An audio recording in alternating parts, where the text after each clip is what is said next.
When people hear the term autoimmune disease, there's almost an immediate sense of fear. Rightfully so. It often feels like a long, uncertain journey. Managing symptoms, often relying on steroids to suppress immune system, and then dealing with the side effects that come with the long-term use. And even the names of these conditions, they can be overwhelming and intimidating. So naturally, the question comes up, is there any relief in Ayurveda? Or is this something you have to live with? From an Ayurvedic perspective, in autoimmune diseases, Panchkarma becomes a central part of the protocol.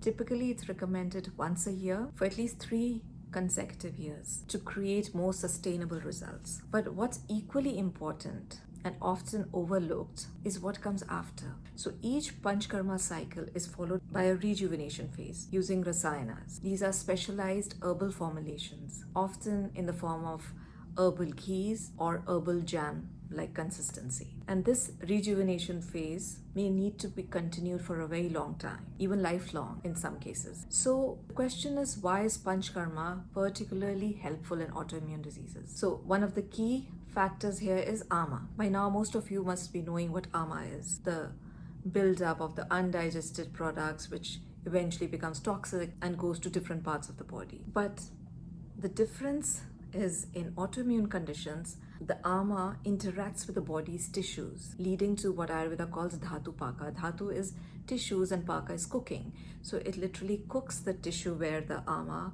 or the toxin gets deposited. And it creates a kind of a pathological transformation. This complex is known as ama visha.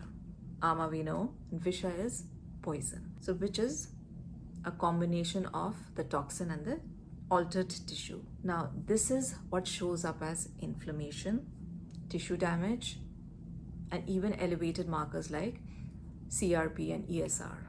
At this stage, the body starts recognizing these altered tissue as foreign, and that's when the immune system begins to attack its own tissues. So the goal of Ayurveda is not to suppress the response, but to break down this ama visha complex and remove the ama from the body, from the system. This is where Panchkarma becomes very effective, because once the complex, that toxic complex, is cleared, the body's natural healing mechanism kicks in.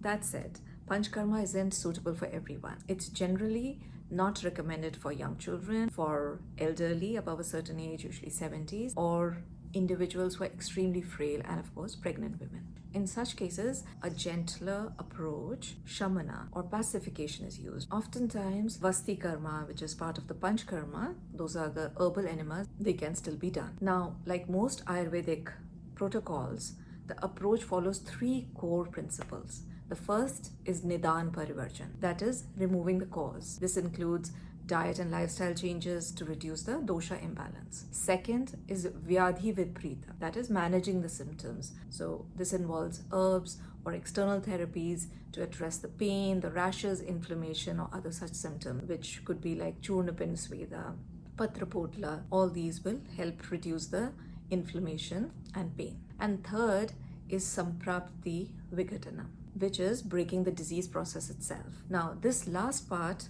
happens in stages. First, we clear the blockages, reduce the inflammation, improve the digestion, bowel movement, and the gut health. Then we restore balance in the affected tissues, often using external therapies that we spoke about. And finally, something very important in autoimmune conditions is modulating the immune system, not suppressing it. Certain herbs are used for this purpose, like guduchi, dashmula, drakshadi, and many more. So these help bring the immune system back into balance while the rest of the protocol continues. And then comes the long-term work, that's the rejuvenation we spoke about. So which will include not just the rejuvenating herbs, but also maintaining the strong digestion, supporting immunity, ensuring regular elimination, continuing supportive external therapies if needed. Now we can categorize these autoimmune diseases based on dosha dominance. It's a very simplistic way of doing it, but just to get an idea, though all the 3 doshas involved. But most conditions, they are a combination of vata and pitta imbalance. So there could be pitta vata, which is where the pitta is more dominant, which will be seen as inflammation, skin problems, blood-related conditions, digestive inflammation like Crohn's, etc. And in the Vata dominance, which is the Vata Pitta, we'll see more degeneration in the joints, nerves, then tissue depletion. So accordingly, the treatment will differ. So in the Pitta dominant, in the autoimmune, Virechana, that is the purgation is more emphasized. For the Vata dominant, Vasti, those herbal enemas, they play a central role. Now, another important aspect is early detection. In many autoimmune conditions, early signs are often ignored. They seem simple, but in the long run, it can keep accumulating and cause problems. So for Vata conditions, the symptoms could be stiffness, joint pain, numbness, or even something as simple as constipation. For Pitta-related conditions, it could show up as acidity, skin rashes, discoloration, or even subtle changes in the blood parameters, even before the ESR and CRP begins to rise. So markers like MCHC, RDW, all these start showing some changes. Now, if these signs are addressed early, management becomes much easier.